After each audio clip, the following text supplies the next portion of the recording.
Hey, we're the Cola Guys. I'm David, I'm George. and we are back with our good friend Bill Danielson. Bill is the owner of payroll data systems in the Irmo area, but he just got himself a promotion on the Irmo Town Council.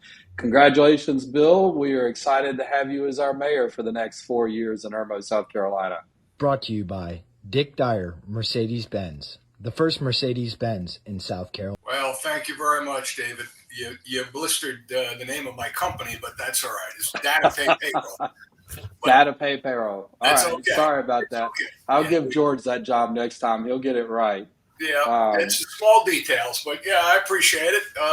2 months into the job, and it's going great. Well, first of all, I want to say, you've been a small businessman in the Irmo community for a long time and a huge supporter of the Greater Irmo Chamber of Commerce. The bulk of our members in that chamber are small businesses, so we really value your participation and everything you've done for the community in that respect. So, kudos to you for hanging in there and helping keep small business alive and, here in Central South Carolina. I do what I can. I'm thrilled to be involved with the chamber. I can't even recall, frankly, how long I've been involved with the chamber, but I want to say it's 25, 30 years probably. Yes, sir. Wow. So I guess to start going into our questions we have today, I just want to kind of take a step back and start when you decide that running this might be the time for you to run, and what did running a campaign for mayor look like within the town of Irmo?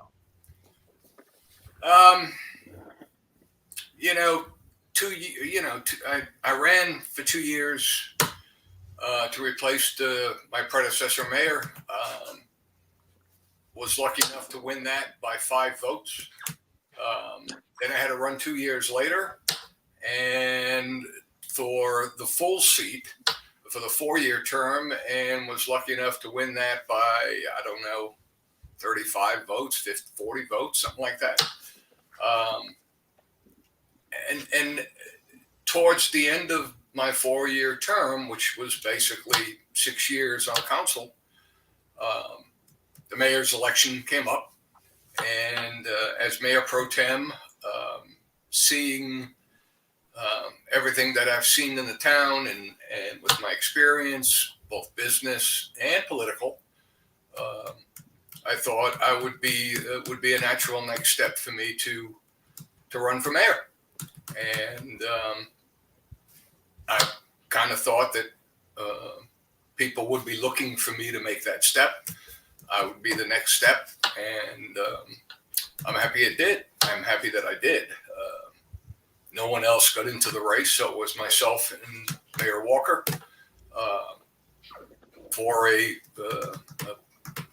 pretty interesting campaign. Well, just so that our listeners kind of have some context, when you talk about these really narrow vote margins, explain why races are that close there in the Irmo area.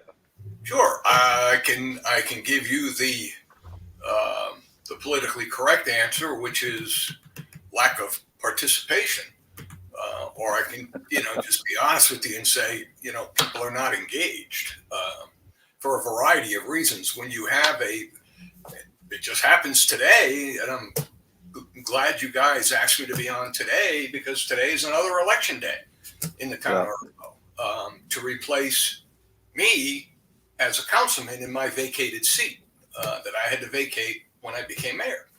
Same way I came on council years ago when Mayor Walker went from council to mayor. So, I think it's a really serious lack of engagement. Folks don't understand that politics and people's attitudes and business and all those things, the life of the citizens, the amenities, the enjoyment, it all starts at the local level. Everything starts at the local level. People just don't get that. So the first time I ran, there might have been 400 votes total. Second time I ran, it might have been 700 or 800 votes total. And when I recently was elected as mayor, I did up the vote count. I think I won by 72 votes or 80 votes, somewhere in that range, out of about 1,700 voters. So, and that's pretty typical. 4 years ago, it was about the same number, somewhere between 16 and 1,800 voters for mayor. And that in itself is, about 10% of the population. It's just not good. It's not good. But, and I don't well, know why people aren't engaged. well, we think of Irmo out here, I guess, as a big area, but the actual voting area of Irmo is a small little kind of rectangular sliver that seems to run the railroad track, through Richland, Lexington County, because some of it's in Lexington County, some of it's in Richland County. So, the people that make the decisions about the town of Irmo government, is small in nature just because of the footprint of the electorate. Correct? Good point. Good point. Yeah. And it would be nice if the electorate knew where they lived so that they could elect. Right? And that's been one of my major. I'm just dismayed at.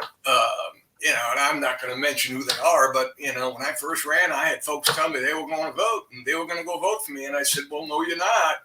Well, I got an Irmo address. I don't care what your address is. You're not in the town of Irmo." And I know a few that went to vote and were turned away because they were not in the town limits of Irmo. So but we joke about that here, but that has so many ramifications. It runs so deep that it's almost impossible for the folks to understand, right? Yeah. You can live had an Irmo address years ago, and I lived 7 miles out Kennerly Road. Yeah. Literally, I was past where Dutch Fork High School was. So it was, but I had an Irmo address. I knew I didn't live in Irmo.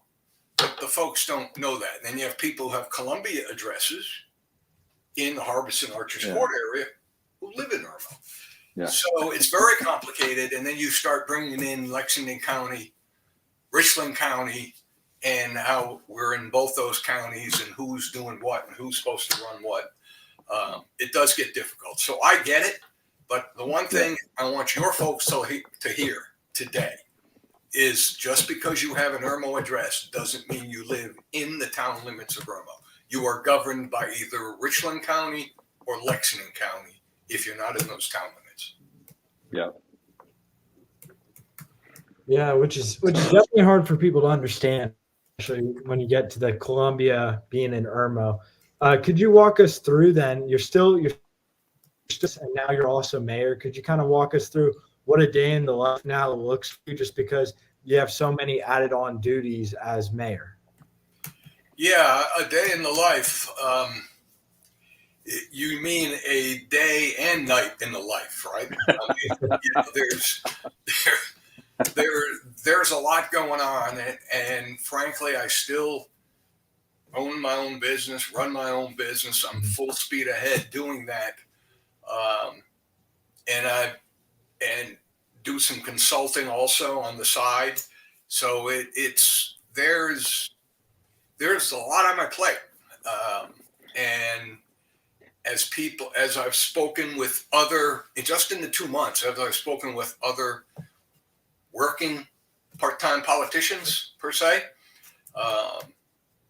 they've all told me it's going to take you a few months to kind of figure out where the lines are, where you stay within the box, and how you deal with everything that's coming at you. I literally don't know, unless I have to do a lot of prep for something. I'll make sure I specify that, but I literally don't know what I'm doing tomorrow until tonight about 9 o'clock when I look at my calendar on my phone. Yeah. Right? I mean, it's that hectic to do the business stuff and the town duties, and then at night going places. A lot of this stuff is ceremonial, right? A lot of it's ceremonial, but I don't want to exclude anybody. So I don't know how to say no, right? I don't want to say no. So yeah, because the same people who vote your, the people asking you to show up and maybe just show face and be there for their event or celebration within Irmo. Oh yes, oh yeah. I am honestly will say that is in the rearview. The election's in the rearview mirror, right? Mm-hmm. I don't look back to that. I've got 4 years to do what I think is right. That's going to make some people unhappy. It's going to make a lot of people happy. But I have to do what I think is right. And, once we get this 5th seat, as of tonight, hopefully by 9 o'clock, we'll know who the next council person will be. Councilmen will be. There's only 2 guys running. That'll help me continue to figure out where we go because, I'm only 1 of 5 votes. But as far as the day-to-day, today, coffee talk, I bounced from one event to another and I have to switch hats on my way, right? And you're switching hats in the car. So I feel like Joe Wilson. I love Joe Wilson. I feel like Joe Wilson. I got cards in my suit jacket pockets. Yeah, I got canopy cards in here. I got mayor cards in this pocket. And I don't know which one to put. Oh, I tried to pull one out last night at Safe Federal Credit Union's ribbon cutting. And I went to the wrong pocket, pulled out a data pay card. Wrong pocket. So, literally, it just depends on the day. I'll give you an example. Some of the things I have coming up are career day at Irmo Elementary School in the morning, not tomorrow morning, but in one early morning. I got in 2 Saturdays from now, I got to open the Irmo Little League thing on Saturday morning. The last Thursday, Friday, and Saturday night of this past weekend, all were black tie nights. So 2 of the nights I chose to wear a dark suit, but the one night I wore the black tie, the tuxedo. So, and more coming, right? I mean, and more. Yeah, you better not be absent Friday night. Again, another black tie event Friday night. Which card do you pull out? And my poor wife she's shopping. she's shopping. She doesn't want to be seen in the same dress twice, right? It's so it is. And then and some of them are strictly town, being the mayor. Others are business, and some are a cross section. Like Friday night, it's going to be mayoral, and it's also all my a lot of business clients, the people that I help every day and that I make a living doing. So it is really interesting. Well, I think your background is a small businessman, and I don't think a lot of our listeners will know that you've also been involved as a volunteer in state government, at very high level with special needs folks and, working on commissions with that, which, my hat's off to you, having been a former educator, it was like over 15 years or something like that. Am I correct that you spent, working in that vein at state government? Well, I did. So, I wasn't with the state government that long, but I've certainly been in the special needs arena for years, which culminated in Nikki Haley putting me on the Department of Disabilities and Special Needs Commission. Yeah. And like I said many times, I was on that commission maybe 5 or 6 months, and the chairman resigned, and they voted me chairman. And it was really, I know I've been around this system a long time, but you have more acronyms than I have shirts, right? And I got a lot of golf shirts. So you still have to learn on but that was my first, literally, that was, other than nonprofit and business and those kind of politics that go on internally, that was my first touch of state politics. Yeah. reaching other senators and the and House members and all those folks, even the governor's office, um, involved in decisions that you make, and the Yeah. pressure is to make the right decision.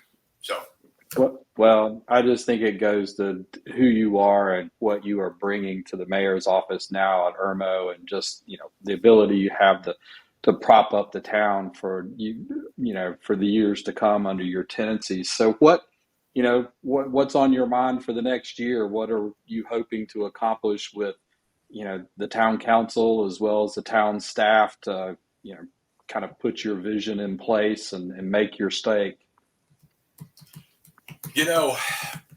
I could blow all sorts of smoke in your direction, but if I did, it would be you'd either look back at this thing in 3 years and go, "Oh, he failed miserably," or you'd come to the realization that I have come to in the last 4 or 5 years on town council, that nothing happens quick, right? Yeah. I mean, nothing happens quickly.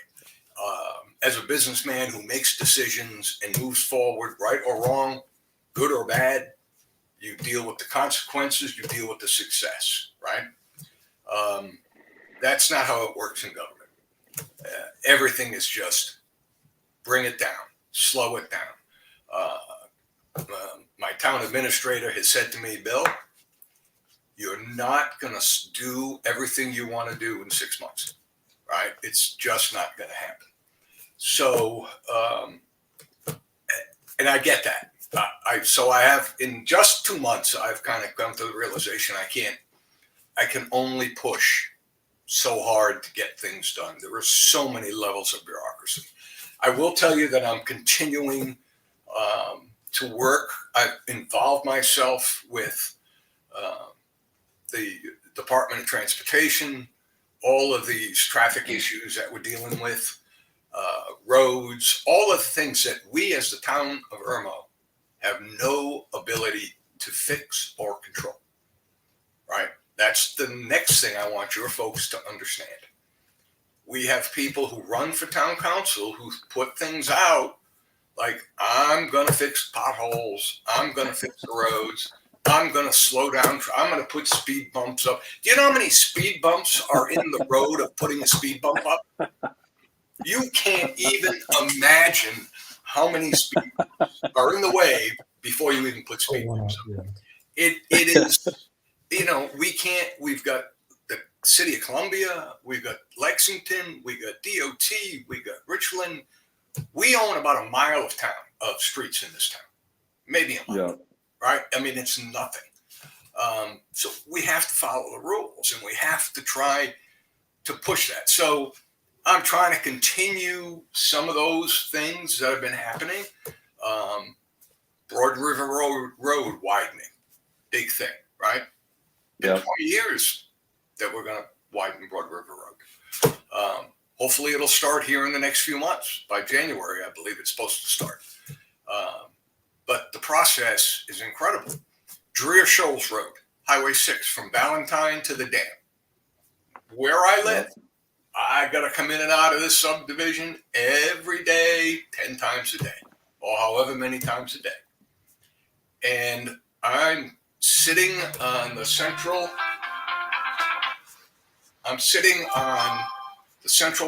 Midlands Council of Government as a board member, as the mayor of the town of Irmo, because I want to be involved and I want to know what is going on and how they're helping.